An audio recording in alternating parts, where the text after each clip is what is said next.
I find these things really hard to start and continue on a linear path and then finish without the urge to hit my stop and start button. And I don't know if that's because I'm on the autism spectrum and I have dyslexia, amongst other things, but it's really hard for me, and I'm going to try so hard not to do that. I have also had like a few comments this week as well, where people are saying that I don't sound Scottish. I am Scottish. I was born in Scotland, raised in Scotland, but I don't have my Scottish accent for some reason, and I don't know. I don't know what's up with that. But yes. Anyway, I am going to be reviewing my copy of "I Know Anyone" by Marc Almond, and Marc Almond's music really speaks to me, especially his cover versions of songs as well. Because when he does his cover versions of songs, it's like discovering music for the first time that you've never heard before. And then sometimes it gives the motivation to go and look for the original songs. And not per se like compare them to each other, but it's just nice to feel like you've been a part of an artist's journey where you've had to discover the songs that they were discovering through doing the YouTube loopholes and stuff. And that's why I really liked listening to this album yesterday. It was actually really easy listening, but then it was also quite emotional at parts as well, and you can really feel the artist and the art in which he's trying to portray through choosing the cover songs which he did. The only criticism that I do have is that I wish that his version of Summertime Sadness that he did for the piano room would have been included on the album, or included in his shows when he does the tour, because that version, like, I really got why he decided to do that version. And when you're listening to his voice and you're listening to him sing in the piano room sessions, which you can see on iPlayer and you can hear on BBC Sounds at this current moment, I really got why he sang that in the way that he did and why he chose that song. Because when people have been through something that's really traumatic, it feels as though there's two people inside of you. And how I got from listening to that song was a kind of goodbye to the person that somebody once was, and then moving on with this new version of themselves in the life after something like that happening. So it really hit me in the feels. I was just like, oh, that hurts.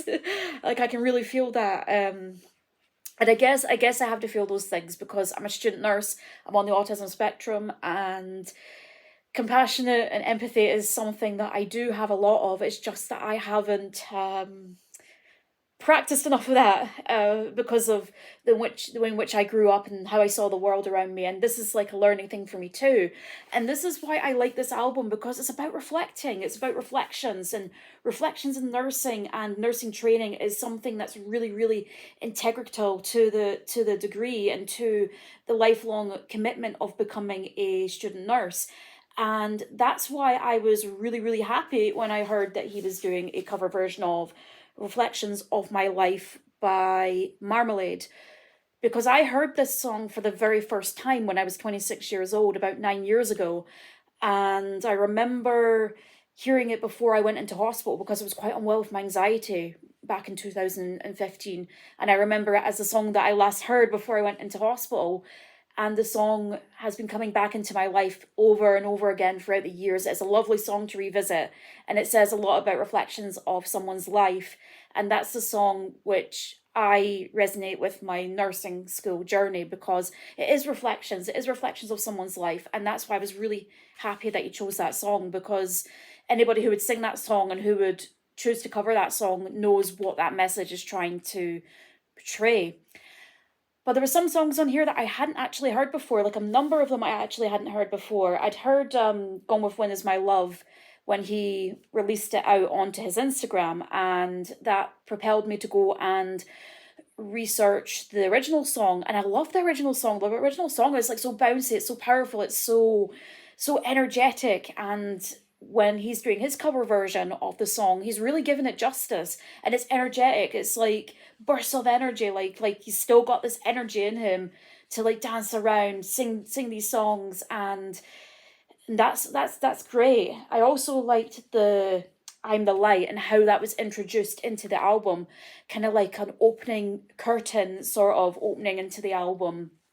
And I've just loved the arrangement of it all the way through. All the songs flowed all the way through, like really, really seamlessly. It was like they were all kind of meshing into one another. So you would hear part of a song that would also be into another song. So you would hear like bits of a song seeping into another song. And when I was listening to the vinyl, there was that lovely silence of just listening to the vinyl and hearing the record scratching as it's turning around in the turntable. And even at the end, I'm kind of conflicted with the end, which is Lonely Looking Sky, because I think it was so beautifully done, but there's two ways of interpreting it. I would have liked it if it ended on like a on an interlude kind of thing, just how this album was introduced, on kind of like an interlude and an outro.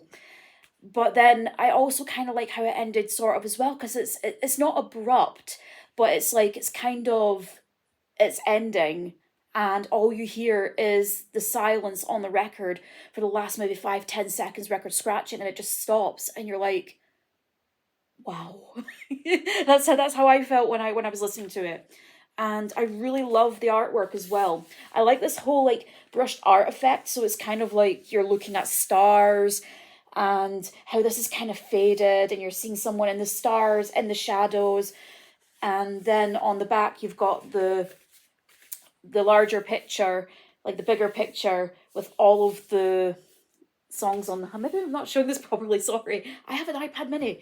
I've probably been talking about the last like however many minutes it's been, and I'm not even showing the album. So yes, I like this. I like this artwork as well, and even when you're seeing the brushed art effect here in the eyes as well, it goes in with what's on the background too, and the etched art effect as well. When you look really closely at the face, it's got like the etched kind of marks in it too, and I really really like the reflective piece as well here, the M and the A, like reflecting as if it's been reflecting on water as well. But I'm on the autism spectrum, so I'm going to notice these wee tiny things in things, and I used to do a lot of photography, so I have to interpret art in these ways. But the thing that really surprised me was I wasn't expecting to see all this other beautiful like artwork just on the inside of the cover, which was really really nice to see. And it's like you can see cracks and things, you can see paganism things in there, you can see a bit of druidry in there, like with the animals and the numbers, and it's still got the airbrushed like effect in it. It's just beautiful. It's like vintage. It's got astro in it, it's got paganism in it, and all these cracks, like even here, like when you're seeing the makeup being put in on, and like over the eyes and everything. If you relate this picture to in here, where you've got like the massive, what looks like smash, like crashing something, it's just, oh, that's just, oh wow. There's been a really lot of thought that's been put into the album cover from the artists and everyone involved with this. I want to put her here, and this as well. It continues on into here with still the I'm Not Anyone, and it's blurring out, and you've got the owl, so you've got the lovely white owl in the shadows, reflections, some of the words to one of the songs on the album. And again, you've got your paganism, you've got your reflective here, you've got again your tarot cards, and it's just like it's fading. It's like it's fading, like the stars are fading, and you've got this red thing going on. And then on the back you've got, the moth and all these just dripping things going on with the shadows of wolves. And it is such a beautiful artwork. And I'm not just saying that because I'm a Marc Almond fan. I'm a big fan of art and everything as well, and I just think this was so beautifully put together. It feels like it was a comfort album, but it's like at the end I just wish there was that little bit more. But then if I'm interpreting this artistically, it just ends so just, that hurts. Yes. I think this album will actually do really really well. I think with Gone as the Wind Is My Love and Trouble of the World and I Talk to the Wind, all of these songs will go really well, and I really hope this does really well in the charts. I'm actually seeing Marc Almond in Edinburgh for the Usher Hall when he's doing his tour on I'm Not Anyone, and I would love it if he covered his version of Summertime Sadness there as well. But I appreciate, time constraints and everything, but I'd really love to hear that there. He was also in Blackpool. I went to see him in Blackpool when I went down to Blackpool after a clinical skills training session. I went all the way down to Blackpool as just on a whim and saw him at the Blackpool Ballroom, and that was amazing as well. Saw Soft Cell in Blenheim Palace last month, and I went down there myself as well, all the way from Scotland, all the way down to down to Oxford. I'd never been in Oxford before. And this is something that I do for my autism spectrum disorder. I tend to take a lot of respite for myself places and just try to manage what is a really hard condition to live with. Autism spectrum disorder is a difficult thing to live with. I know that sometimes I make it look so good on the outside. Maybe I've made it look like that in this video, but that's because I'm so good at mirroring and masking that sometimes my other things just get overlooked because everybody always says to me, I'm so intelligent, I'm so this and that, and all these other things that I struggle get overlooked and stuff as well. But the going down to see Marc Almond and Soft Cell throughout this year, that has really, really helped with a lot of things in my life, and I really appreciate the music, and I loved listening to this last night. So I'm going to end this video here and just what am I going to do? Yes, I'm going to complete my essays, because I need to get those done. It's really, really important for me to get those done, and just commit my lifetime journey to my nursing and my reflections. And yes, I don't know if I'm going to do more videos. I might not. But yes, I'm going to end this here and take some of my Lemsip and a nice bottle of Lucozade as well, because I've been feeling a little bit poorly the last few days. There's been a high count in my liver, like blood tests and stuff like that at the age of like almost 36, and it's been a little bit hard to take in, but I'm getting there. So yes, if anybody has got the funds for it, would like to buy it, go out and buy it. It is a lovely album, or even just stream it on Spotify. It streams really nice on Spotify as well, and I've already added a few songs to my Spotify playlists and just anywhere. But it's really nice to like give back to the artist if you can. I always feel that way with photography and stuff as well. So a lot of work has gone into this, and yes, I am going to end this now because I'm really, really terrible at ending things. Like, it's the same with phones and everything. I just don't know when to end a video, when to stop a conversation, like even with myself. Right, I'm going to get back to doing what I need to do, and I'll see everybody for the next one if I do a next one. Bye.